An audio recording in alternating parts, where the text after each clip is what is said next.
ఇప్పుడు చెప్పు ఏమవుతుంది? What is our problem? ఏమైంది నీకు? ఎందుకు వచ్చినావు దవాఖానకు? కడుపు నొప్పి. వాంతులు అవుతున్నాయా? దొడ్డికి పెడుతుందా? లూజ్ మోషన్స్ అవుతున్నాయా? ఎన్నిసార్లు? నిన్న ఇవాళ తెల్లారి నుండి ఇవాళ 4. వామిటింగ్స్ లేవు. కడుపులో నొప్పి వస్తుంది. ఎట్లా దొడ్డికి ఎట్లా నీళ్ళు లేకపోతున్నా? చీమంగ లెక్కన నీళ్ళు లేకపోయే ముందు దొడ్డికి నొప్పి, కడుపులో నొప్పి వస్తుందా? దూపు అవుతుందా? ఎక్కువ దూపు అవుతుందా? బాగా దూపు అవుతలే, వామిటింగ్స్ కూడా అవుతలే, కానీ కడుపులో నొప్పి వస్తుంది. దొడ్డికి పోయే ముందు కడుపులో నొప్పి వచ్చి దొడ్డికి పోతుంది. నీళ్ళు లాగానే వస్తుందా దొడ్డికి? మళ్ళా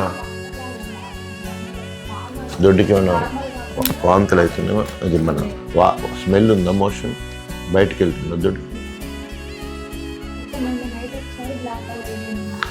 అంటే యూజువల్గా వైరల్ ఇన్ఫెక్షన్ అయితే నీళ్ళకి కూడా బయటకు వెళ్ళిపోద్ది. బ్యాక్టీరియల్ ఇన్ఫెక్షన్ అయితే పేగు పచ్చేసి చీము లెక్క, రక్తం లెక్క, నల్లగా అట్లా వస్తుంటుంది. అంటే మనం చెప్పుకోవడానికి ఈజీ ఉంటుంది, కానీ చీంబంక రక్తం బయటకు పెడుతుందంటే పేగు రంధ్రమైనట్లు లెక్క లోపల ఇన్సైడు బ్యాక్టీరియాతో కానీ లేకపోతే క్రిములతోటి అట్లా రంధ్రం బాగా తినికినప్పుడు పేగు పిండినట్టే దొడ్డికిలో రక్తం చీము వస్తుంది అన్నట్టు. అది చీము రక్తం బయటకంటే అంత. వాటర్ అంటేనేమో వైరల్ ఇన్ఫెక్షన్స్. వాటర్ అయిపోయి చిక్కబడ్డ ఏంటంటే ఇన్ఫెక్షన్ స్టార్ట్ అయింది.